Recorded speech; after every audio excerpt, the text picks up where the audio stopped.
5. Realidad espiritual P. ¿Cuál es la estructura del dominio espiritual?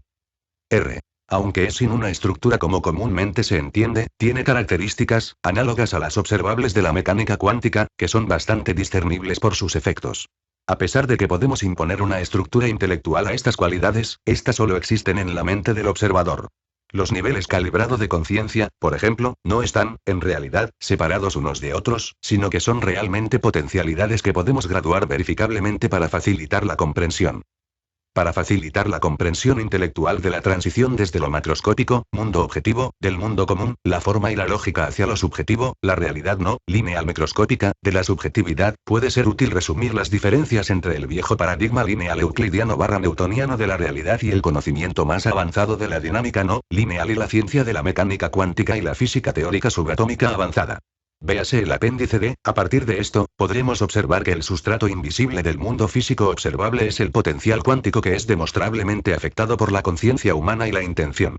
Newtoniano mecánica cuántica, ordenada, desordenada, lógica, ilógica, predecible, impredecible, determinista, libre, literal, creativa, peatonal, imaginativo, reduccionista, progresista, separado, entremezclado, interconectado, discreto, difusa, causa, potencialidad, atomista, coherencia no local, forzoso, reactiva, causado, la coherencia no local, mensurable, reactivo, secuencial, comprensible, demostrable, observable simultáneo, temporal, potencial, instalado, tiempo dependiente / independiente, computacional, estocástico / caótica, limitado, ilimitada, realidad, posibilidad, permanente, alterado por la observación, constreñido, expansivo, contenido, contexto, objetivo, subjetivo, fuerza, poder, cierto, incierto, acabado, asentado.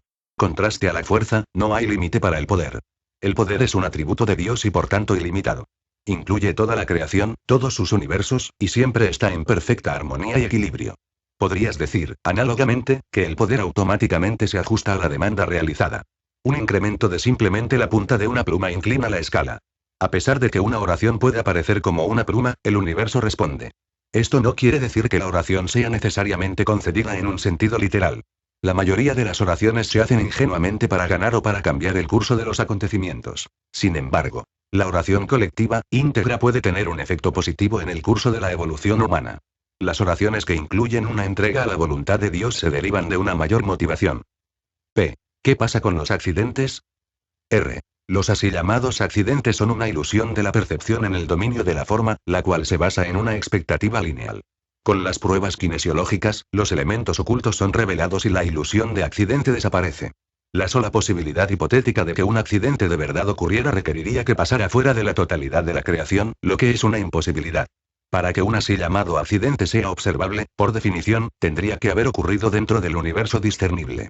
Cada cosa representa la consecuencia del efecto de todo el universo a través de todos los tiempos.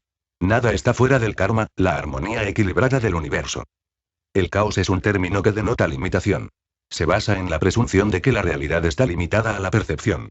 Una palabra más adecuada para el caos es incomprensible, impredecible, o más allá de la comprensión lógica, el análisis estadístico, o la probabilidad lógica. El libro del Génesis dice que, antes de la creación hubo caos, lo que significa oscuridad, incomprensible, para el hombre, más allá de la descripción, y sin fin. La luz de la divinidad creó existencia y forma en virtud de lo que no tenía forma, lo cual fue la fuente misma de la forma. De la oscuridad, no consciencia, surgió la luz, consciencia. El Génesis está escrito en un lenguaje que fue elegido para ser lo más próximo posible a la descripción de lo que es esencialmente indescriptible. En esencia, el Génesis comienza con la descripción de lo no manifestado manifestándose como creación, de modo que declara y afirma que Dios es la única fuente de todo lo que es. Salido de lo invisible no lineal surgió lo lineal como una expresión de la potencialidad infinita de Dios. Que la divinidad infinita fuera declarada como el origen de toda la creación fue la verdad más importante revelada a la comprensión del hombre. Salido de lo no manifestado, la divinidad, surgió la creación como la manifestación de Dios como creador. El núcleo y sustrato de esa creación fue la capacidad para la cualidad de la propia existencia. La conciencia fue la luz, la fuente de energía, de la aparición de la vida. La luz de la conciencia, cuando se encontró con la materia, se desarrolló como vida biológica que, en la Génesis, evolucionó de la vegetación al reino animal y a la humanidad. Por tanto, fue afirmado que la creación y la evolución procedía de arriba a abajo, de la potencialidad 73 infinita a la realidad de la materia literal, que estaba imbuida entonces con la conciencia de la vida. Las formas más sencillas evolucionaron hacia arriba en su complejidad hacia el hombre. La evolución de lo menos complejo a la forma más compleja de vida es un proceso que ocurre en el dominio no lineal, es decir, el buscado eslabón perdido, y luego aparece en el mundo visible de la forma como se ha descrito por Darwin. La explicación científica de la evolución en realidad no entra en conflicto con la realidad espiritual, porque no aborda los problemas no lineales en absoluto, tales como la creación de la capacidad de la existencia como forma en el campo de la conciencia, o el origen de la energía como vida en sí. La linealidad del tiempo pertenece al ámbito de la percepción y no a la realidad última. Así, la evolución es el desdoblamiento de la creación tal como aparece a la percepción. La descripción anterior es confirmada por la prueba kinesiológica, que también confirma que la evolución es el despliegue de la creación a la percepción y esa creación y la evolución son en realidad la misma cosa. P. Las religiones del mundo difieren en sus énfasis sobre si Dios es trascendente, ahí fuera, o inmanente, aquí dentro. R. La teología, que calibra de 480 a 485, representa el esfuerzo del intelecto. Está por tanto limitada a la forma y su contextualización de una realidad que de hecho está más allá de la forma y por lo tanto más allá del alcance de la razón o la lógica. La teología utiliza conceptos para tratar de designar realidades que están verdaderamente más allá de la conceptualización precisa y que solo pueden ser confirmadas por la realidad de la experiencia subjetiva. La consciencia subjetiva de la realidad espiritual es por tanto llamada inefable, como fue descrita por William James en el gran clásico, Variaciones de la experiencia religiosa. Debido a que solo la subjetividad absoluta de la experiencia espiritual no lineal puede demostrar la verdad, la teología carece de la autenticidad y la autoridad del místico realizado, sabio, o avatar. La teología puede ser muy brillante y precisa, no obstante, cuando incluye y le da un reconocimiento adecuado a la verdad revelada por el sabio iluminado. Para poder hacer frente a la realidad absoluta, una teología adecuada ha de ser muy erudita en su epistemología. ¿Cómo puede el hombre llegar a saber nada o saber que él sabe, y por qué medios ocurre, o es incluso posible sin la intervención divina? Si la realidad subjetiva del sabio es incluida junto con el entendimiento que acompañan a la iluminación, entonces es muy evidente que Dios es simultáneamente ambos. Inmanente, como ser, y trascendente, es decir, lo supremo. El uso de la palabra ambos es una conveniencia semántica. Ambos implica dos estados diferentes, mientras que, en realidad, Dios es total unidad, y los términos inmanente o trascendente son categorías de percepción y racionalización y no representativas de la realidad. 74 A pesar de la lógica, es obvio que un Dios trascendente también tendría que ser inmanente, o de lo contrario Dios estaría caracterizado como limitado. Esto daría lugar a una representación ridícula de Dios en la que está en todas las partes del universo, excepto en el hombre, así que cada hombre sería como un agujero en la totalidad del universo. Esto sería como representar la omnipresencia de Dios como un trozo de queso suizo, con la humanidad viviendo en los agujeros. P. Entonces solo la verdadera experiencia subjetiva y la realización de la presencia como ser tiene alguna radicalmente absoluta realidad. R. Esa es la verdad, y es lo único que resuelve todos los argumentos espirituales y aclara cualquier confusión. La verdad espiritual es radicalmente subjetiva como es, por ejemplo, la experiencia de una puesta de sol o la alegría o la felicidad. La intelectualización es básicamente una especulación abstracta que debe ser confirmada por la experiencia. Al final, no importa cómo la evaluación científica o lógica de una teoría pueda ser, no está demostrada su autenticidad hasta que es confirmada en el nivel de la experiencia. La validez o verdad de un diseño de aeronave, por ejemplo, no se ha demostrado hasta que el avión está volando en la realidad, al igual que una receta se confirma al comer la comida. El intelecto tiene éxito cuando puede predecir con exactitud lo que puede ser confirmado solo por la experiencia subjetiva. Esto es también representado por diversos sistemas filosóficos que señalan que a menos que la palabra denote una realidad verificable experimentalmente, no es un hecho, sino solo una tautología, es decir, la hipótesis de una construcción intelectual o estrictamente semántica. P. Parece obvio que lo hipotético ha de ser confirmado mediante la comprobación de la experiencia subjetiva. En vista de esto, ¿por qué han persistido los argumentos religiosos durante siglos derivando en conflictos religiosos y partidismo? R. Están basados en la confusión sobre el origen de la verdadera autoridad. Esto se vio agravado por la rareza estadística de la subjetividad final de la iluminación, que también da lugar a la falta de consciencia de los límites del intelecto y su incapacidad para comprender globalmente la relación entre los dominios lineal y no lineal. La inteligencia los reparte con postulados hipotéticos y probabilidades que pueden tener o no el potencial para la verificación experimental. Si el intelecto llega a la conclusión de que lo no lineal no puede ser confirmado por experiencia, entonces tiende a rebajar esa verificación subjetiva a irreal, mística, o no científica. Este es el epíteto favorito del reduccionismo materialista.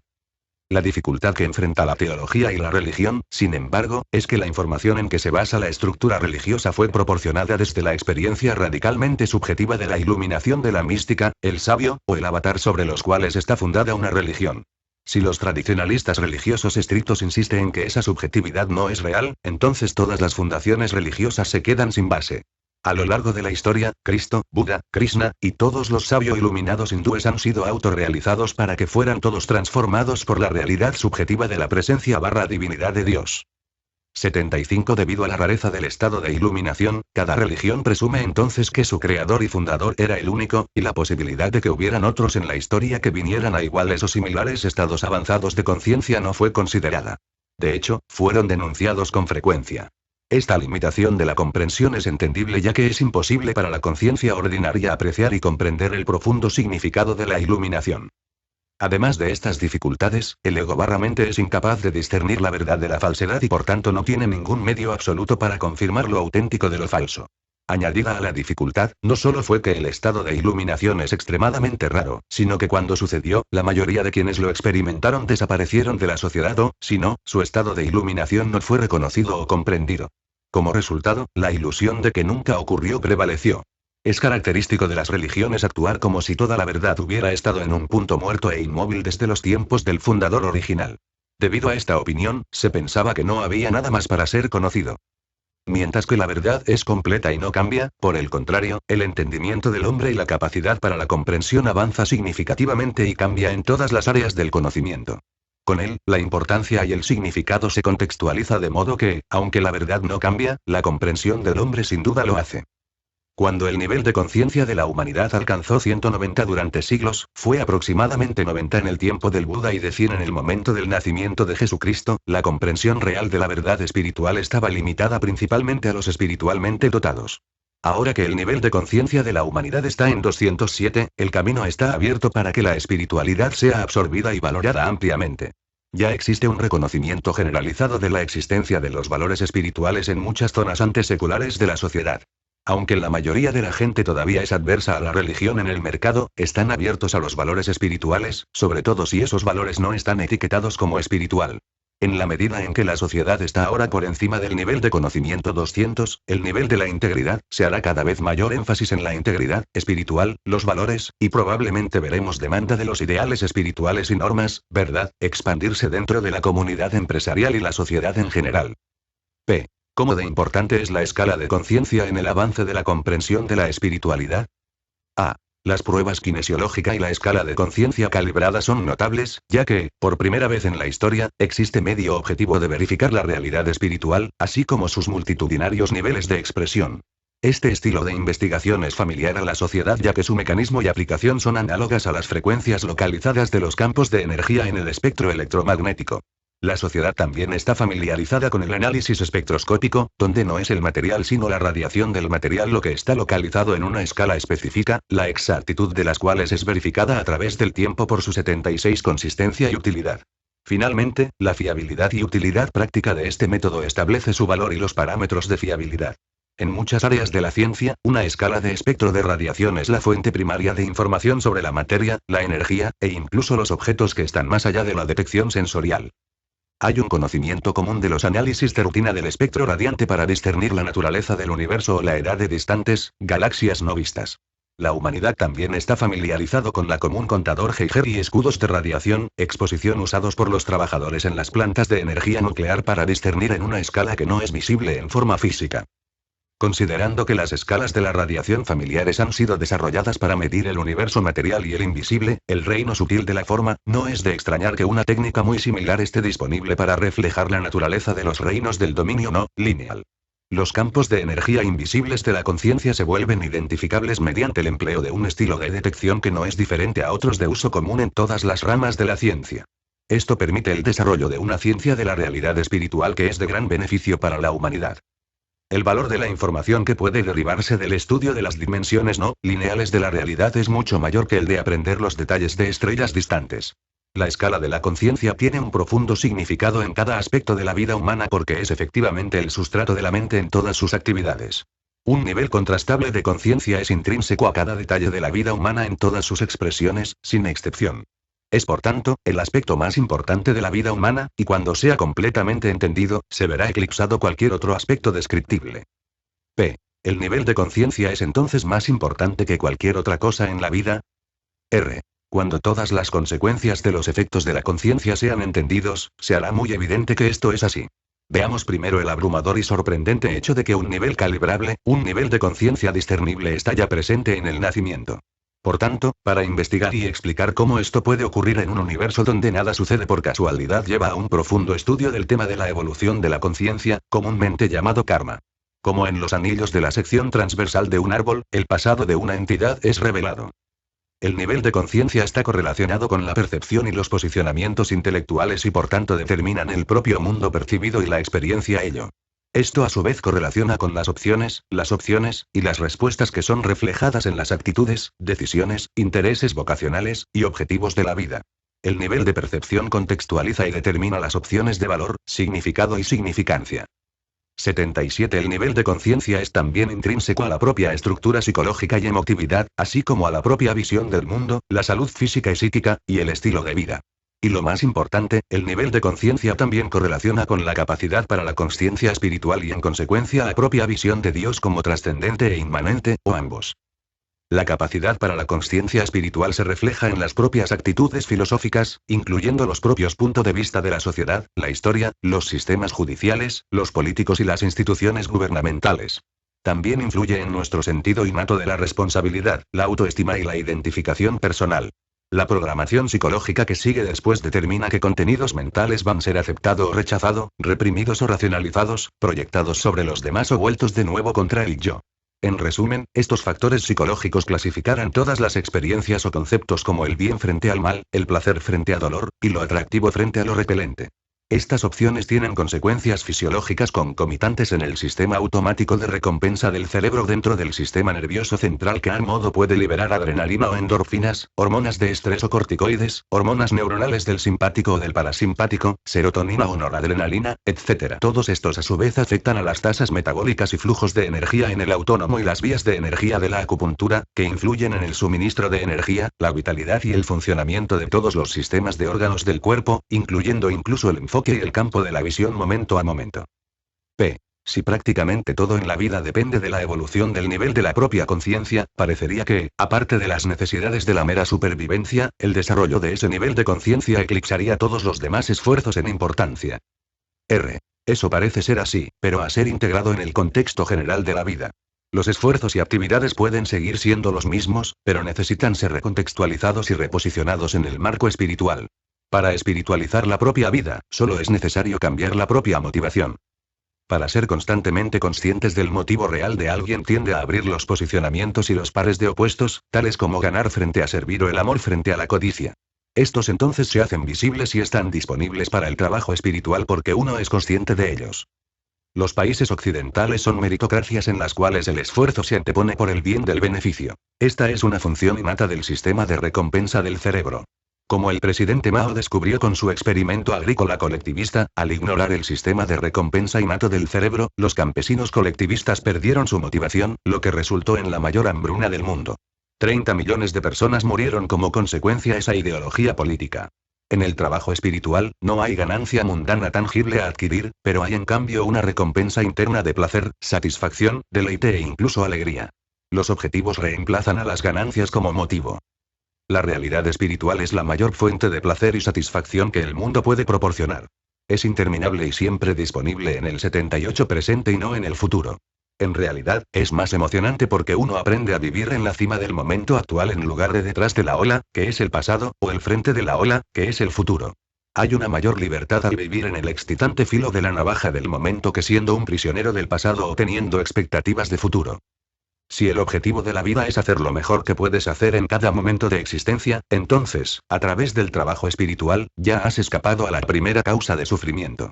En la foto fija del presente radical, no hay historia de la vida a la que reaccionar o editar. Con esta unificación de la mente, se hace evidente que todo lo demás es como es, sin comentarios ni adjetivos. Si en el momento exacto de cada instante que pasa, hay una total disposición a entregarse totalmente, puedes repentinamente, en un instante, trascender el ego, y abrir el camino para la realización en donde la luz de Dios como se revela la fuente de toda existencia y realidad. Si el ego no tiene pasado, presente ni futuro al que enfocarse, se queda en silencio.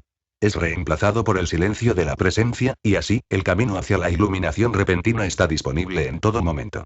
Ocurre naturalmente cuando la fascinación por mi historia del pasado, presente o futuro es abandonada. La ilusión de la hora es sustituida por la realidad de siempre. P. Si esa práctica espiritual estricta fuera seguida exactamente, ¿no podría el yo morir? R. Sí, lo haría.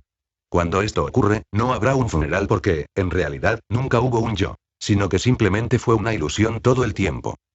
Cuando el yo muere, entonces el yo real nace de la consciencia, que es la no nacida, la fuente de la conciencia y la existencia. P. Si la realidad espiritual es de tal magnificencia, ¿por qué elegimos cualquier otro objetivo? R. Simplemente somos ignorantes. Las elecciones que dieron lugar a nuestro nivel de conciencia innato, o karma, están más allá del recuerdo común. No importa lo que ocurrió antes, la naturaleza básica de la obra espiritual es la misma. La única diferencia es que la investigación kármica especificara el origen del contenido en la dimensión tiempo. P. ¿Hay valor en la investigación kármica de vidas pasadas? R. Hay cierta comodidad ya que esa explicación hace más comprensibles ciertas dificultades y por lo tanto más fáciles de aceptar. Si trazas un patrón de vida pasada, hay menos probabilidades de caer en la autocompasión, el resentimiento, la culpa, o la sensación de que los acontecimientos de la vida son injustos. Normalmente descubres que lo que está ocurriendo en esta vida fue hecho en el pasado a otros. La investigación kármica revela esos patrones de vida que tienden a ser impersonales en que ciertas energías han sido puestas en marcha y se expresarán en esta vida a través de cualquier canal fortuito disponible. Cualidades tales como el egoísmo o la crueldad hacia otros en el pasado pueden recuperarse en esta vida. Sin la consciencia kármica, podrían conducirse hacia la negación y la autocompasión o la indulgencia del papel de mártir o víctima. Cuando estos patrones de vida adversas son detectados, 79 pueden deshacerse a través de la oración intensa y el perdón. Si no se hace esto, la psique individual excita el mecanismo interno inconsciente de auto-ataque, culpa, auto-culpabilidad, y depresión. Se podría decir que la investigación kármica es un esfuerzo terapéutico, que apoya considerablemente el avance espiritual y la comprensión. P. ¿Es la investigación kármica realmente necesaria? R. No. Muchas cosas simplemente pueden ser vividas a través de su culminación. Sin embargo, la gente suele notar patrones recurrentes en su vida y comienzan a sospechar que éstas bien pueden tener su origen en alguna vida pasada. Usando la prueba kinesiológica, la gente a menudo se sorprende al descubrir que lo que habían intuido ha ocurrido de hecho. Si intentas hacer investigación de vidas pasadas, es útil recordar que la historia general de la humanidad durante siglos ha sido bastante negativa. Cuando el nivel de conciencia de la humanidad estaba por debajo de 200, hubo negatividad en masa en forma de superstición, esclavitud, supresión de la mujer, crueldad, miedo, peste, guerra, tortura, ejecución, e incluso la destrucción de poblaciones enteras por hordas salvajes.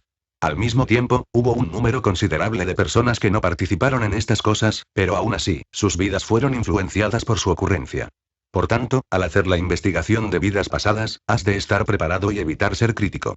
Los sucesos pasados fueron una expresión del momento en que la naturaleza animal innata humana fue y sigue siendo inherente a la estructura y los mecanismos de la anatomía del cerebro. En los niveles de conciencia bajos, el odio justificó el exterminio total del enemigo, incluso por millones. De hecho, hacerlo así le daba gran gloria al conquistador. La esclavitud, que salvó las vidas de muchos miles, en realidad fue un paso adelante y le dio valor a la vida humana.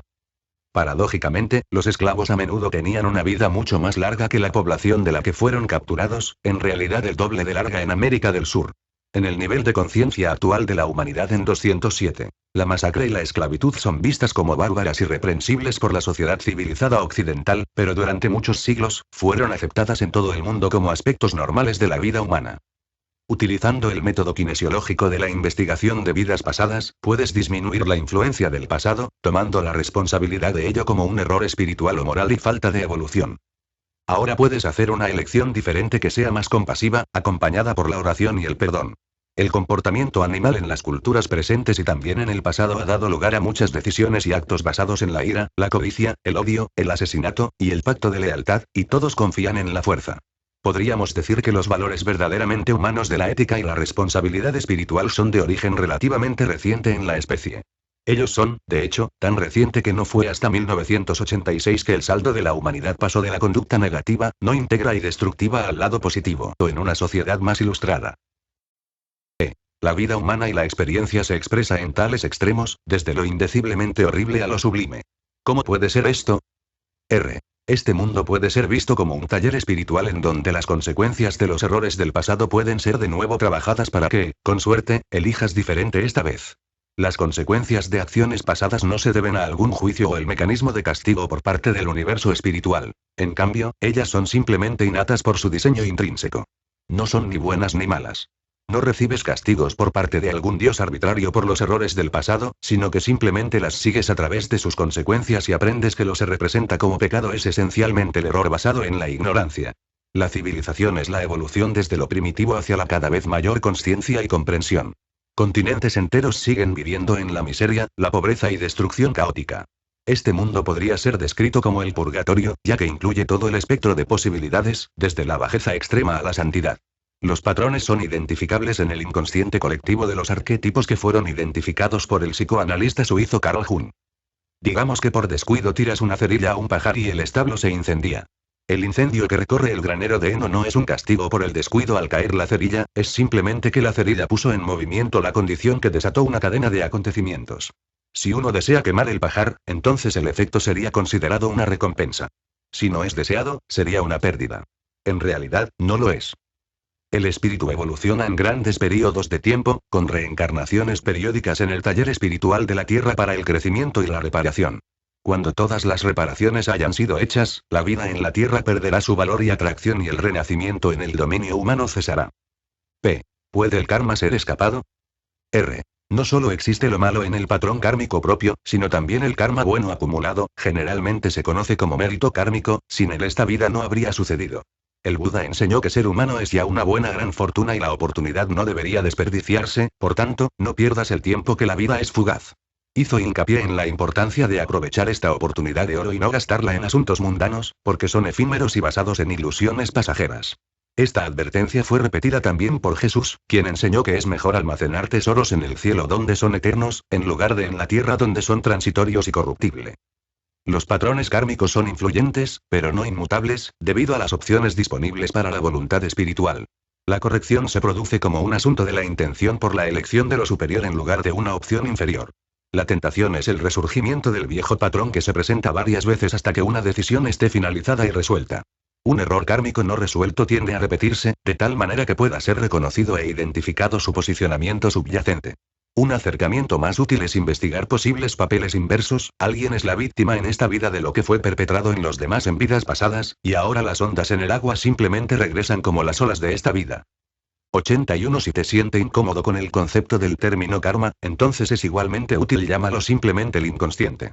Si lo hacemos así, podríamos decir en lenguaje psicológico que en la víctima de esta vida se encuentra el perpetrador oculto en el inconsciente personal o colectivo de vidas anteriores, quien ahora inconscientemente provoca ataques de los demás. Rara vez está una persona dispuesta a buscar dentro de sí mismas el origen de sus dificultades, ya que tienden a ser proyectadas sobre los demás en el juego interminable de la víctima y el agresor. El posicionamiento de víctima egoísta del ego es tenaz, y el ego jugará el juego hasta el punto de su propia muerte física. Para protegerse a sí mismo, el ego llegará a cualquier extremo. En la práctica clínica, ves el interminable desfile de los duelos mortales del agresor y la víctima. El patrón no se resuelve ya sea por experiencia, psicología, o espiritualmente hasta que la víctima se hace responsable de algún aspecto de su propia personalidad, aunque representado, interpretó el papel del provocador. Es muy informativo ver el grado de tenacidad por el cual la víctima se niega a reconocer cualquier responsabilidad. En la mayoría de las disputas domésticas, se puede observar que la víctima conocía muy bien las fronteras más allá de las cuales el agresor no podía ser presionado y, con una única observación, desencadenó el ataque. La observación desencadenante se dirige a un punto específico en la psique del agresor, que se sabe que es vulnerable. Por ejemplo, una mujer se acercó a su marido y quiso tener sexo, pero él no estaba de humor. Ella se sintió rechazada y luego lo apuñaló con un cuchillo verbal, al subrayar: bueno, supongo que no eres muy hombre. Ella conocía su herencia cultural muy bien, y de hecho este comentario lo empujó al borde de la violencia potencial que, en este caso concreto, él detuvo en el último momento. Sin embargo, la dejó y se divorció. Fue un insulto que no pudo soportar. Cuestionar la masculinidad es un punto vulnerable bien conocido con el que algunas mujeres saben cómo activar a un hombre emocionalmente inestable. Siempre es importante saber exactamente la última frase que fue dicha por la víctima antes de un asalto. Una vez más, en el ámbito doméstico, los hombres usan el silencio en lugar de insultos para presionar a su esposa hasta el precipicio y poder decir yo no he dicho nada en absoluto. Ella se enfureció y comenzó a romper los muebles. Vemos el mismo fenómeno en el juego de las controversias internacionales y la violencia. Cada lado lanza ladrillos a la policía hasta que consiguen que la policía dispare a la víctima inocente, preferiblemente un niño, y pueda ser grabado en vídeo y utilizado para inflamar el ambiente de violencia. Hay marchas anuales para los que son supuestamente inocentes lleven a la violencia de la represalia a sus propios compatriotas. Aunque el nivel crítico de la integridad es el umbral mismo del progreso espiritual, uno puede ver por la estructura del ego que puede ser difícil de lograr. La fuerza del ego es tal que solo puede ser superada por el poder espiritual. El más educado buscador espiritual se hace responsable de lo que parece estar sucediendo ahí fuera, ya que la investigación interna siempre pone de manifiesto que la percepción y la fuente del ahí fuera está en 82 realidad aquí dentro. La interacción de los programas del ego de la sociedad es fascinante para la mente, lo que explica la popularidad de las películas donde, a partir de un espacio seguro, maniobras sutiles del ego pueden observarse en el escenario del mundo.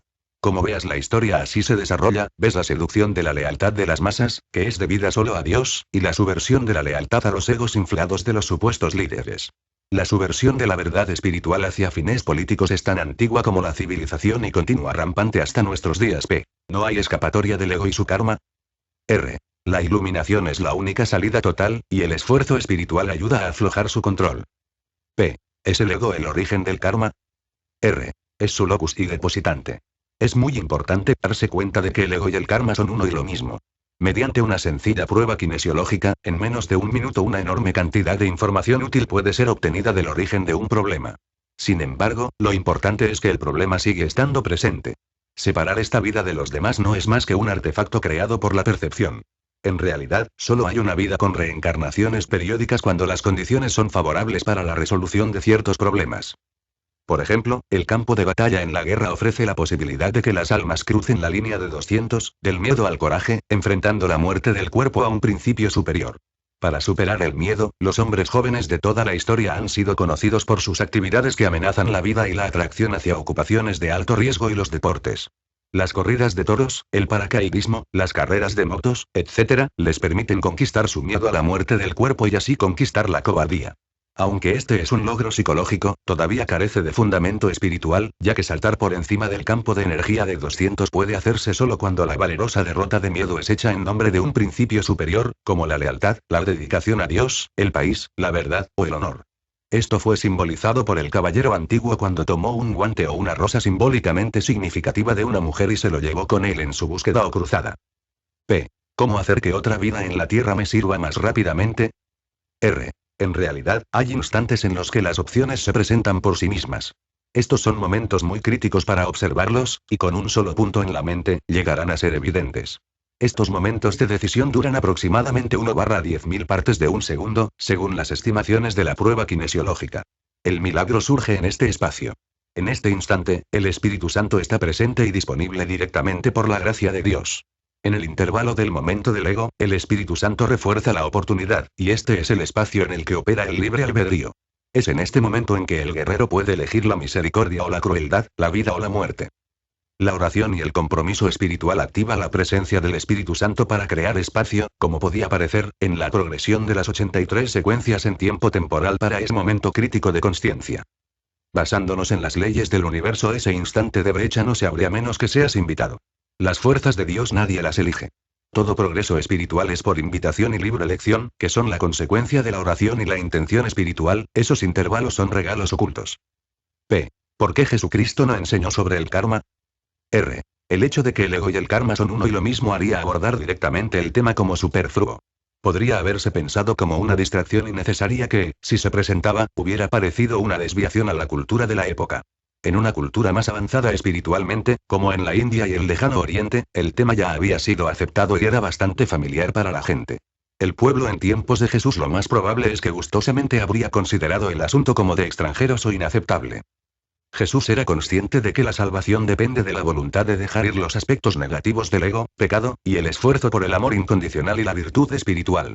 Si el ego es el foco de la actividad espiritual, entonces su disolución señala el fin del karma que haya participado en su formación. Él enseñó que el destino, karma, del alma se vio adversamente afectado por el pecado y, por tanto, su destino, karma, era el cielo o el infierno. Tanto Buda como Jesús también sabían que el ego no puede ser superado sin el poder y la ayuda espiritual de un maestro, un salvador, o la intercesión del Espíritu Santo. La necesidad de un maestro era ya una tradición aceptada por las religiones orientales en las que el sabio desempeñaba un papel crucial como origen o fuente del poder espiritual y la enseñanza de la verdad. De una forma u otra es un requisito en la vida de un buscador individual que puede ser discernido y aclarado usando el interrogatorio kinesiológico. Jesús hizo un reconocimiento a la reencarnación cuando dijo que Elías había vuelto como Juan, el Bautista, Mateo 11, 7, 14 y 17, 10, 13. Según lo revelado por la investigación espiritual kinesiológica, Jesús nunca había tenido anteriores vidas humanas, sino que realmente había descendido del cielo. Su propósito fue revelar la verdad de la realidad de Dios y el cielo, y su misión fue la salvación de la humanidad. De acuerdo con la misma investigación metodología, un salvador es necesario para todos aquellos que calibran por debajo del nivel 600. Por el contrario, el propósito de Buda, quien había tenido muchas vidas anteriores, era enseñar el camino de la iluminación, es decir, alcanzar el nivel 600 o más allá. Así, el Buda recordó encarnaciones anteriores e hizo hincapié en las enseñanzas del karma y la importancia de evitar el karma negativo, el pecado, que podría oponerse a que el alma ascienda al cielo después de la muerte física. Aquellos buscadores que son más evolucionados espiritualmente eligen la virtud y el cielo por amor a Dios en lugar de simplemente evitar el pecado por miedo o culpabilidad. Si el pecado es principalmente ignorancia sumada al instinto animal, es contraproducente odiarlo y por tanto quedar atrapado en un posicionamiento adicional del ego. 84p. Durante muchos años, usted fue un consultor de numerosas organizaciones religiosas, entre ellas de monjas y sacerdotes católicos, ministros episcopales, y un monasterio zen, y también concilios de monjes y clérigos. Es la prueba kinesiológica de utilidad práctica. R. En los últimos años, hubo experiencia espiritual interior, visión espiritual, conciencia y discernimiento, que siguen siendo la base, junto con la intuición. El problema que surgió en los últimos años fue la forma de discernir los estados espirituales de los patológicos. Ellos pudieron ser introducidos en forma de una lista. La diferenciación es ahora muy sencilla y rápida, con la prueba de kinesiológica.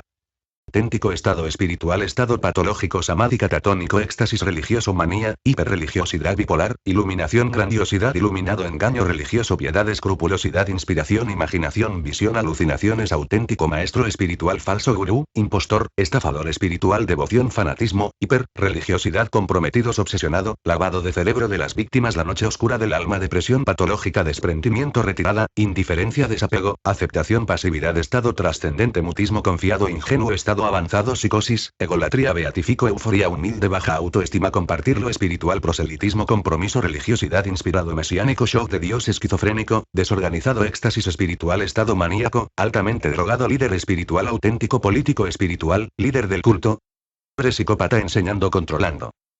¿Cuál es la respuesta al desafío de la mentalidad científica para demostrar la realidad espiritual? R. La realidad espiritual es verificable, pero no demostrable. El término prueba se limita en la aplicación del paradigma newtoniano de la realidad que se basa en la forma y un proceso implícito llamado causalidad. La prueba es limitada a contenido y lo que es demostrable no es la realidad sino solamente la percepción o racionalización. La realidad es subjetiva y cognoscible solamente en virtud de la identidad con lo conocido. Lo probable pertenecen a la clasificación y nivel de la limitación y son abstracciones arbitrarias cuya única realidad es simplemente la consecuencia de la selección e identificación. Lo fenomenal no es de la misma dimensión que lo noumenal.